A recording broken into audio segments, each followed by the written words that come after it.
오늘 우리에게 주시는 하나님 말씀은 누가복음 8장 1절에서 18절 말씀입니다. 그 후에 예수께서 각 성과 마을에 두루 다니시며 하나님의 나라를 선포하시며 그 복음을 전하실새 12제자가 함께하였고, 또한 악귀를 쫓아내심과 병 고침을 받은 어떤 여자들 곧 7 귀신이 나간 자 막달라인이라 하는 마리아와 헤롯의 청지기 구사의 아내 요한나와 수산나와 다른 여러 여자가 함께하여 자기들이 소유로 그들을 섬기더라. 각 동네 사람들이 예수께로 나와 큰 무리를 이루니 예수께서 비유로 말씀하시되 씨를 뿌리는 자가 그 씨를 뿌리러 나가서 뿌릴새 더러는 길가에 떨어짐에 밟히며 공중의 새들이 먹어버렸고, 더러는 바위 위에 떨어짐에 싹이 났다가 습기가 없으므로 말랐고, 더러는 가시떨기 속에 떨어짐에 가시가 함께 자라서 기운을 막았고, 더러는 좋은 땅에 떨어짐에 나서 100배의 결실을 하였느니라. 이 말씀을 하시고 외치시되 들을 귀 있는 자는 들을지어다. 제자들이 이 비유의 뜻을 물으니 이르시되 하나님 나라의 비밀을 아는 것이 너희에게는 허락되었으나 다른 사람에게는 비유로 하나니 이는 그들로 보아도 보지 못하고 들어도 깨닫지 못하게 하려 함이라. 이 비유는 이러하니라.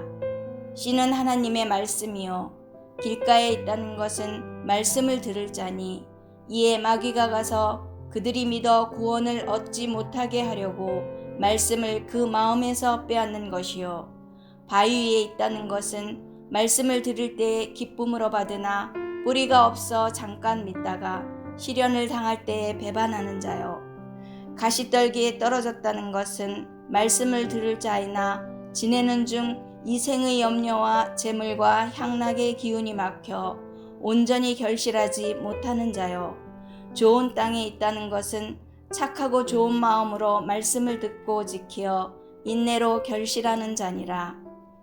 누구든지 등불을 켜서 그릇으로 덮거나 평상 아래에 두지 아니하고 등경 위에 두나니 이는 들어가는 자들로 그 빛을 보게 하려 함이라. 숨은 것이 장차 드러나지 아니할 것이 없고 감추인 것이 장차 알려지고 나타나지 않을 것이 없느니라. 그러므로 너희가 어떻게 들을까 스스로 삼가라. 누구든지 있는 자는 받겠고 없는 자는 그 있는 줄로 아는 것까지도 빼앗기리라 하시니라.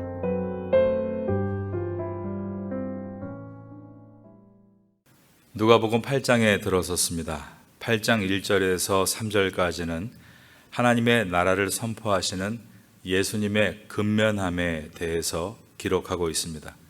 그리고 예수님 근처에서 예수님을 섬겼던 여인들에 대한 내용이 짧게 기록되어 있습니다. 그리고 이어지는 8장 4절에서 15절은 우리가 잘 알고 있는 4가지 땅에 뿌려진 씨앗의 비유가 기록되어 있습니다. 16절에서 18절은 등불의 비유가 기록이 되어 있습니다. 오늘 본문의 첫 절인 누가복음 8장 1절을 보겠습니다. 그 후에 예수께서 각 성과 마을에 두루 다니시며 하나님의 나라를 선포하시며 그 복음을 전하실새 12제자가 함께 하였고, 사실 그냥 지나갈 수 있는 평범한 구절이지만 이 말씀을 통해서 우리가 생각할 수 있는 것은 예수님은 결코 편안하게 쉬지 않으셨다. 낮잠을 즐기지 않으셨다. 매일같이 각 성과 마을을 두루 다니시면서 3년의 공생애를 사셨다입니다. 3년이 짧은 시간입니까? 긴 시간입니까? 사실 지나고 보니 3년의 시간이란 긴 시간이 아님을 깨닫습니다. 코로나 사태가 시작이 된 지 벌써 2년 1개월이 지나고 있고, 지난 2년은 정말 순식간에 지나간 것 같습니다. 3년이란 시간, 사실 짧은 시간입니다. 그런데 예수님의 공생애의 3년을 보게 되면 예수님은 너무나 부지런하게 일하시고 밀도 있게 사셨습니다. 성경은 예수님께서 하나님의 선하신 일들을 너무나 부지런하게 행하셨다는 것을 우리에게 보여주고 있는 것입니다. 그리고 부지런하신 그리스도께서는 그리스도인들 또한 부지런하게 당신의 선한 일들을 감당해 나가기를 원하고 계십니다. 8장 1절에 예수께서 각 성과 마을에 두루 다니시며 하나님의 나라를 선포하시며 그 복음을 전하실 때, 그 다음 보니까 12제자가 함께했다라고 되어 있는 것입니다. 그래서 요한복음 9장 4절에서는 예수님께서 말씀하기를 때가 아직 낮음에 나를 보내신 이의 일을 우리가 하여야 하리라. 밤이 오리니 그때는 아무 일도 할 수 없느니라. 지금은 일할 때라고 하셨고, 요한일서 2장 6절에서 그의 안에 산다고 하는 자는 그가 행하시는 대로 자기도 행할지니라 라고 가르치고 있습니다. 이 자리에 계신 성도님 모두는 예수님의 재림을 기다리는 주님의 사람인 줄로 믿습니다. 다시 오실 주님을 기다리는 그리스도인들의 삶의 주요한 특징은 무엇인가? 그것은 세월을 아끼는 것입니다. 성경에서 세월을 아끼다라고 했을 때 아끼다의 이 원어는 돈을 주고 값을 치른 것처럼 아낀다는 뜻입니다. 여러분, 사람은 돈을 주고 산 것은 귀하게 여깁니다. 그렇다면 우리 스스로에게 물어보고 싶습니다. 우린 정말 하루하루를 살면서 돈을 주고 산 귀한 것처럼 시간을 아끼고 있는가? 돈 주고 산 것처럼 매 시간을 대한다면 분명 우리의 삶 가운데 큰 변화가 나타나게 될 것입니다. 철로역장의 저자인 존 버년 목사님이 이런 말을 했습니다. 한 남자가 있었습니다. 그가 기도할수록 그에게 시간이 많아졌습니다. 처음 얼핏 들으면 엉뚱한 이야기처럼 들립니다. 한 남자가 있었습니다. 그가 기도할수록 그에게 시간이 많아졌습니다. 그러나 생각할수록 깊이 있는 말입니다. 시간을 아끼는 사람의 특징은 기도하는 데 시간을 아끼지 않는다는 것입니다. 그리스도인들은 거룩하고 열매를 맺는 삶을 살아가야 됩니다. 그런데 거룩하고 열매를 맺는 삶을 사는 데 있어 가장 치명적인 장애물은 게으름입니다. 그런데 의외로 게으름에 대해서 이것이 얼마나 심각한 대적인지에 대해서 깨닫는 사람은 많지 않습니다.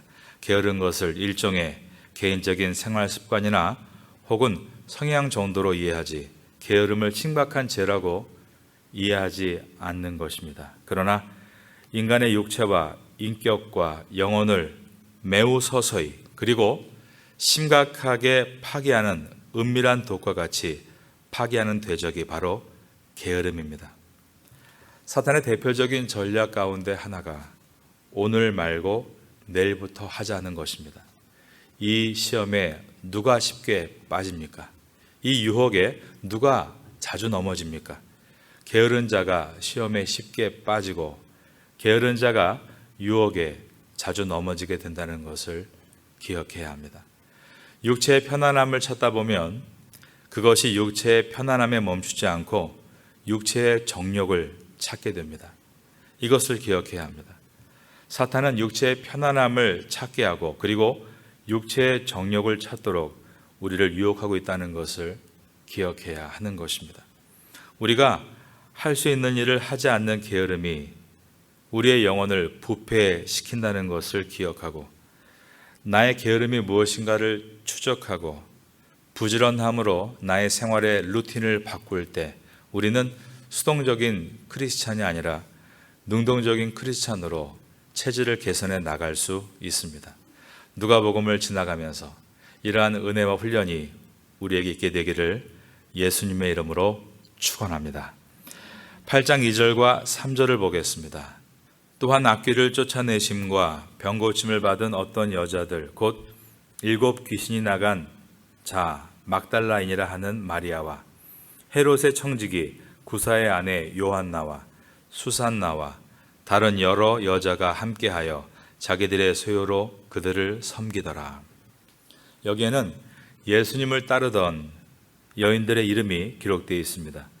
누가복음에만 기록되어 있는 소중한 내용입니다. 누가는 왜 행간을 이용해서 여기에 이러한 이야기를 기록하고 있을까?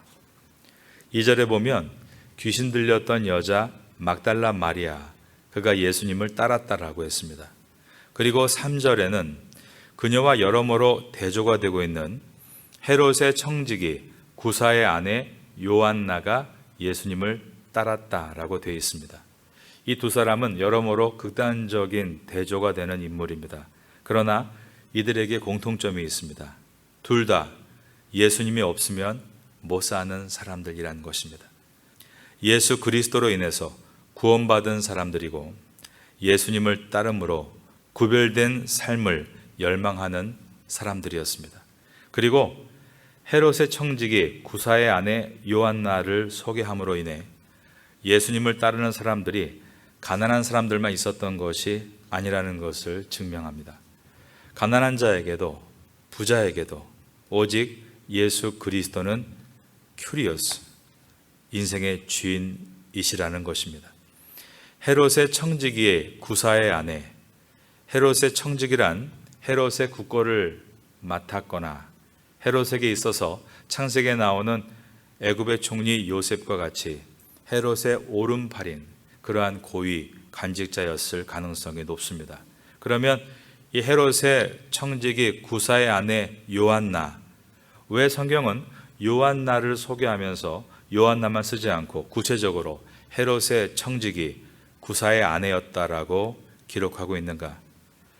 남편인 구사가 그리스도인이었을까 아니었을까? 우리는 누가복음과 또 누가가 기록한 사도행전을 보면서 그가 그리스도인일 가능성이 높다고 봐야 할 것입니다. 누가복음을 받아 읽는 초대교회 최초의 독자들이 이 구사라는 사람을 전혀 모른다면 구사라는 인물을 굳이 적어야 될 필요는 없었을 것입니다. 그러므로 헤롯의 청지기 구사의 아내 요한나라고 했을 때 이 구사는 기독교인이었을 가능성이 높다고 볼 수 있습니다. 그러면 이 구사와 구사의 아내 요한나가 어떻게 예수님을 믿고 따르게 되었을까? 왕실 감옥에 갇혀 있었던 세례 요한을 통해서 복음을 듣고 예수님을 영접했을 가능성이 높습니다. 왜냐하면 누가가 기록한 누가복음과 사도행전의 내용에 보면 이러한 예가 나오고 있기 때문입니다. 사도행전의 바울의 행적이 마지막에 로마 감옥에 갇혀 있습니다. 외형적으로는 잡힌 자였고 매인자였지만 사실은 사도 바울을 붙잡고 있는 간수들이 예수 그리스도의 사도에게 잡힌 것이었고 매여 있는 것이었습니다. 그들은 바울과 함께 착고를 차고 바울을 감시했지만 하나님 편에서는 그들을 바울 곁에 있도록 착고를 채우시고 복음을 듣게 하신 것입니다. 그래서 감옥에서 예수 그리스도를 믿는 은혜의 역사가 일어났습니다. 바울의 전도에 의해서 간수들이 예수님을 믿었던 것처럼 세례 요한의 전도에 의해서 헤롯의 청지기 구사 역시 예수님을 믿게 되었고 그의 아내도 예수님을 구주로 영접하였으며 주를 따르고 섬기는 삶을 살아간 것입니다. 이것은 복음은 결코 실패가 없고 소멸되지 않는다는 것을 우리에게 보여줍니다. 그러한 내용을 깨닫게 하기 위해서 이 행간에 이 말씀이 기록되어 있는 것입니다. 8장 3절을 다시 봅니다. 헤롯의 청지기 구사의 아내 요한나와 수산나와 그 다음 보시면 다른 여러 여자가 함께하여 라고 되어 있습니다. 요한나와 수산나 그리고 막달라 마리아는 실명을 언급하고 있는데 다른 여자들은 익명으로 언급하고 있습니다. 그러나 성경에는 익명으로 언급되고 있는 이 여인들이 하나님의 생명책에는 그 이름으로 기록되어 있는 것을 우린 기억해야 합니다. 호랑이는 죽어서 가죽을 남기고 사람은 죽어서 이름을 남긴다. 우리가 예수님을 잘 모를 때는 나도 이왕이면 이름 좀 내야지, 이 태국에서 이름 좀 날려야지 생각했을지 모릅니다. 그러나 예수님을 영접하고 그분을 알아갈수록 우리가 해야 될 일은 이 땅에 이름을 남기는 것이 아니라 하나님 나라의 생명책에 이름이 기록되어야 하는 것임을 깨닫게 되는 것입니다. 우리가 우리의 이름을 내려 하지 않아도 우리가 하나님의 뜻과 영광을 위해서 이 땅에서 살아가면 하나님께서 올해 우리 교회에 주신 표와 같이, 즉 이삭의 우물과 같이 하나님께서 우리의 이름을 창대케 해 주실 것입니다. 이것을 생각하며 나의 진정한 이름은 주님의 나라의 생명책에 기록되기를 사모하는 성도가 될 수 있기를 예수님의 이름으로 축원합니다. 오늘 본문에서 우리가 생각하게 되는 것은 왜 예수님께서 이 여자들의 섬김을 받으셨을까입니다. 더 정확하게 말하면 왜 섬김을 허락하셨을까? 예수님은 창조의 하나님이십니다. 만유의 주가 되십니다. 하지만 예수님은 광야에서 오병이어의 기적으로 장정의 숫자만 5,000명을 먹이셨음에도 광야에서 사탄에게 시험을 당하실 때는 돌 하나를 떡으로 바꾸는 것을 허락하지 않으셨습니다. 배가 고파서 돌 하나를 떡으로 바꾸는 것이 윤리적으로 큰 문제가 되는 것은 아닙니다. 그러나 예수님은 스스로의 배고픔을 해결하기 위해서는 돌 하나도 떡으로 바꾸는 것을 허락하지 않으셨습니다. 예수님께서 왜 그렇게 하신 것인가? 생명의 근원 되시는 오대양을 창조하신 예수님께서 내가 목마르다 하실 때 십자가 위에서 자신을 위해서는 입술에 찍을 수 있는 물 한 방울을 만들지 않으신 것과 같은 내용입니다. 여기서 중요한 원리를 우리가 알게 됩니다. 예수님은 평범한 일상 속에서 믿음으로 살아간다는 것이 무엇인가를 우리에게 보여줄 때 기적이란 방식을 통해 살아가는 것이 아니라 평범한 일상을 보통 사람과 같이 자기의 땀과 노력에 의해서 살아가는 것을 보여주신 것입니다.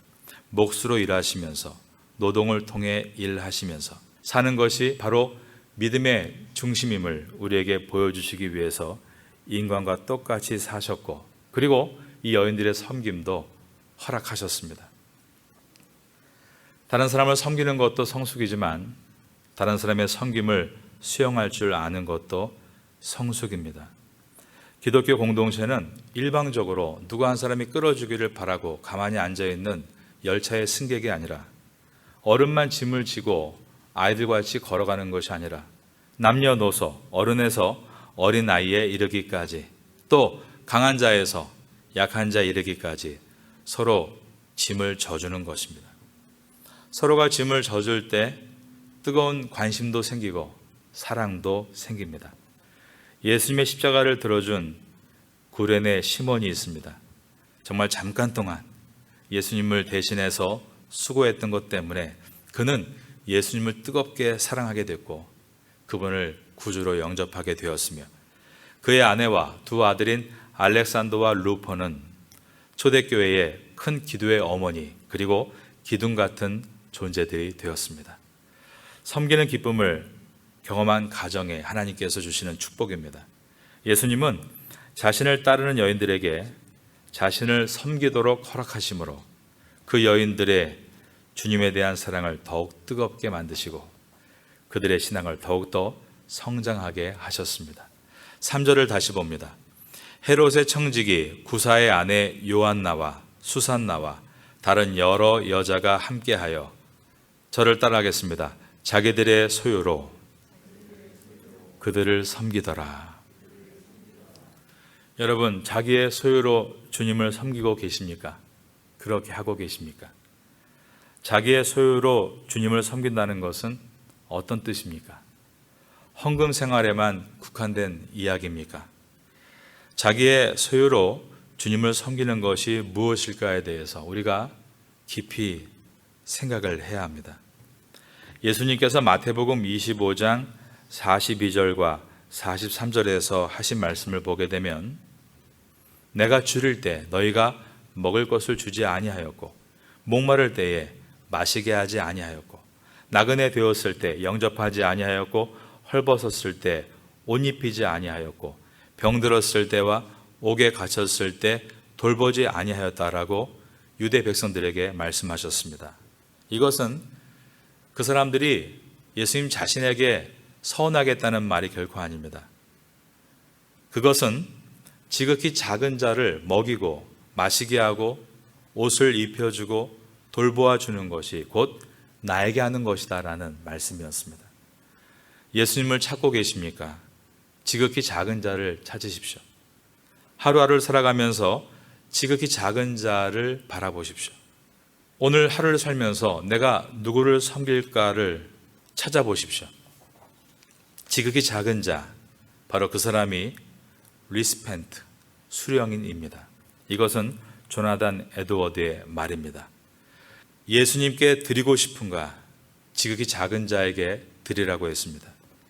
예수님께서는 그에게 준 것을 주님께 드린 것으로 받아주시고 지극히 작은 자를 예수님의 리시펜트, 수령인으로 세우신다는 것입니다. 세상 사람도 돈을 좋아하고 그리스도인도 돈을 좋아합니다. 돈 자체가 악은 아닙니다. 그러나 물질을 사랑하고 사람을 이용하는 일들이 점점 범람하고 있습니다. 그리스도인들은 물질을 사랑하고 사람을 이용하는 자들이 아니라 물질을 사용하고 사람을 사랑하는 사람들입니다. 물질을 머리 위에 이고 다니지 말고 발 아래에 두어야 합니다.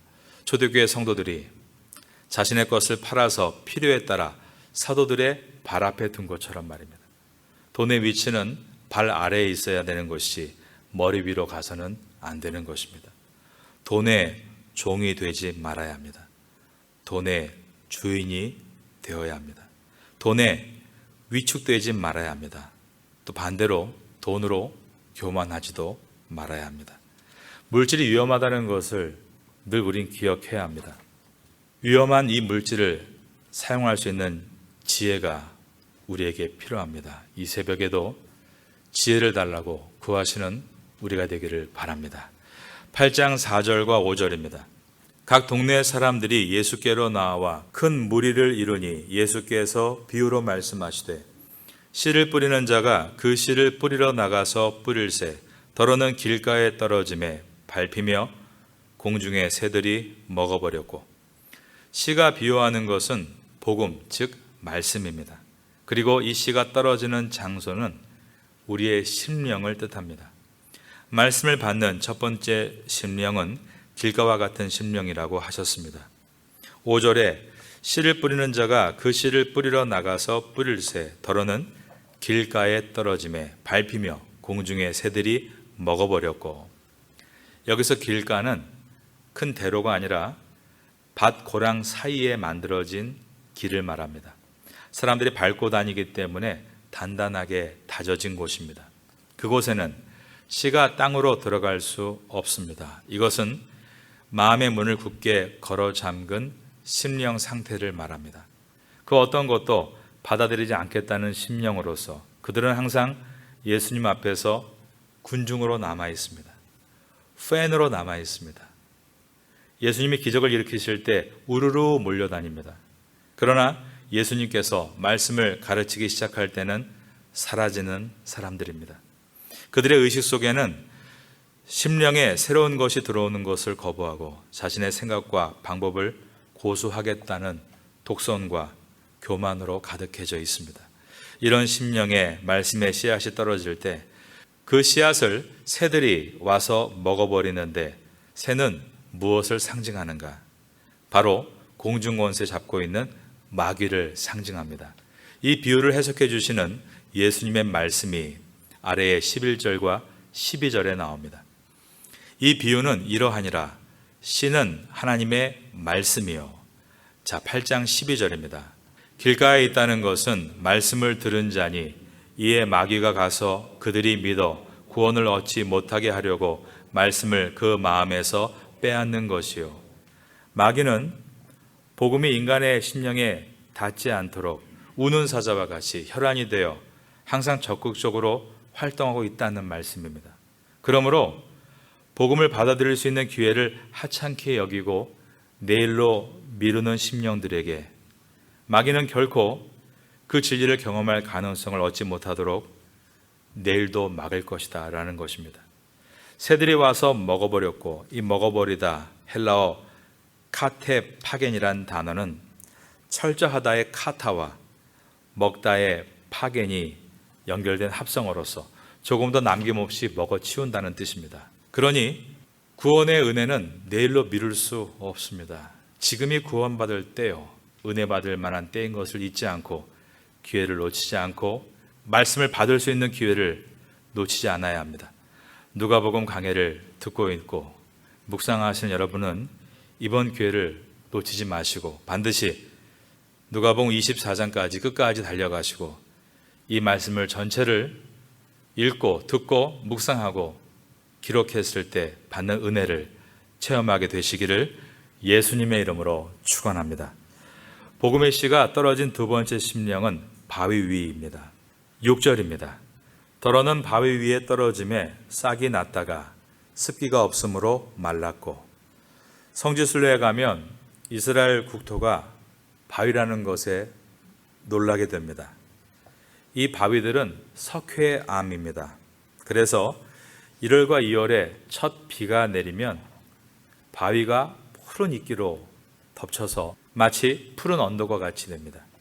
이처럼 이스라엘의 바위들은 싹은 틔울 수 있지만 뿌리를 내릴 수가 없습니다. 이스라엘은 태국의 날씨와 같이 뜨겁습니다. 그래서 씨앗이 석회서 바위에 떨어지고 비가 내리면 정말 일주일 안에 금세 싹이 터서 푸르르게 됩니다. 그러나 뿌리를 내리지 못해서 뜨거운 태양에 오히려 뿌리가 말라 죽습니다. 이것은 오늘날 현대인들의 신앙생활의 특징을 보여주는 중요한 예로서 빠른 결과만을 바라고 원하는 결과가 나타나지 않으면 도로 자기 자리로 돌아가는 모습을 보여줍니다. 이런 신앙은 빠르게 잎은 피워도 결코 열매를 얻을 수 없는 신앙입니다. 금세 주님을 버리고 또 어디론가 멀리 떠나가 버리는 신앙입니다. 아래에 13절을 봅니다. 바위 위에 있다는 것은 말씀을 들을 때에 기쁨으로 받으나 뿌리가 없어 잠깐 믿다가 시련을 당할 때에 배반하는 자요. 복음의 씨가 떨어진 세 번째 심령은 가시떨기입니다. 7절을 보겠습니다. 더러는 가시떨기 속에 떨어짐에 가시가 함께 자라서 기운을 막았고. 씨앗이 땅에 떨어지면 땅은 씨앗을 위해 에너지와 영양분을 줍니다. 그런데 옆에 가시떨기가 있어서 그 뿌리가 모든 에너지와 영양분을 빼앗아가는 것입니다. 마찬가지로 복음이 임하면 그 심령을 복음으로 적극적으로 채우고 그리고 복음을 향해 나아가야 되는데 온통 세상에 관심을 쏟느라 복음을 제대로 맞이하지 못하는 것을 설명하고 계십니다. 세상의 관심이 무엇인가? 세상은 재물에 대해 관심을 갖습니다. 또한 재물에 대해서 염려를 갖습니다.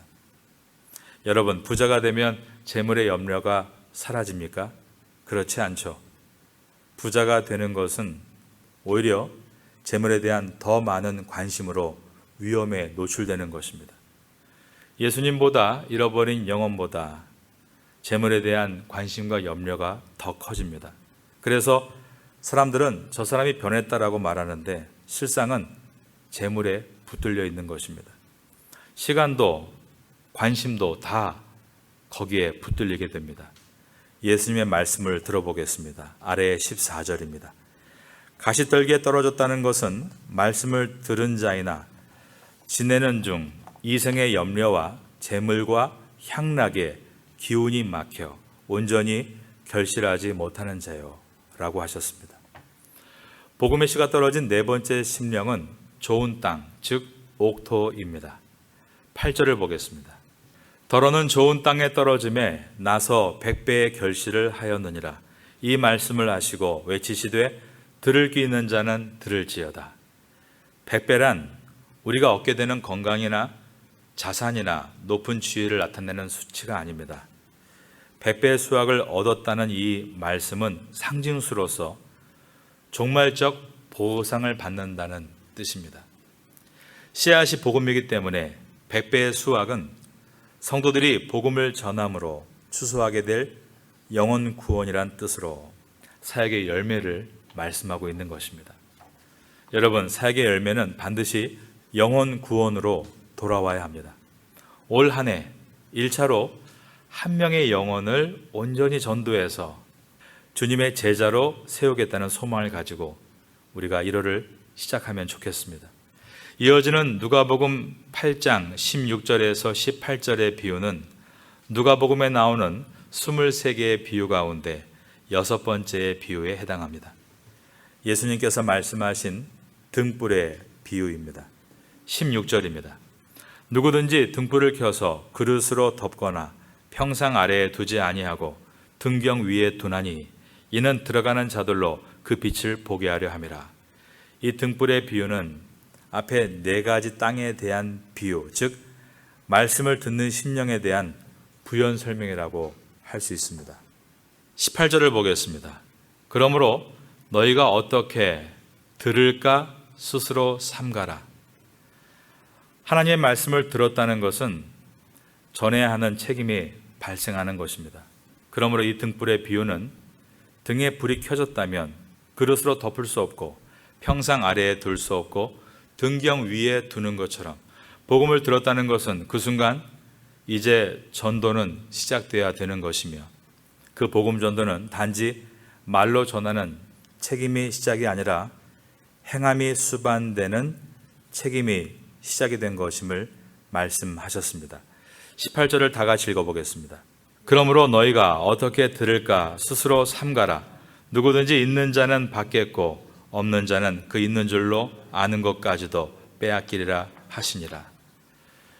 우리가 말씀을 들을 때 기쁨으로 듣고 또 주의 깊게 들어야 합니다. 왜냐하면 말씀에는 나에게 책임이 발생하기 때문입니다.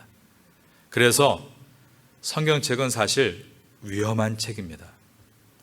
일반 책은 그냥 마음에 안 들면 읽다 버려도 되고 덮어도 되지만 성경은 하나님의 말씀이요 곧 하나님이시기 때문에 우리가 진지함을 가지고 이 말씀을 경청하고 말씀을 들었을 땐 반드시 책임이 발생하기 때문에 위험한 책인 것입니다. 그러나 이 말씀으로 우리가 구원을 받았고 또한 이 말씀을 통해 다른 영혼도 구원을 밟게 될 것이고 훗날에 이 말씀은 반드시 우리를 가장 좋은 열매로 인도할 것이기 때문에 우리는 이 말씀에 대해서 회피하거나 등을 돌리는 것이 아니라 내가 책임감을 가지고 듣고 순종해 나아갈 때 오늘 본문과 같이 좋은 마음밭이 될 수 있고 또 100배 열매라는 말씀처럼 삶 가운데 진정한 영혼을 구원하는 열매가 맺힐 수 있게 되는 것입니다.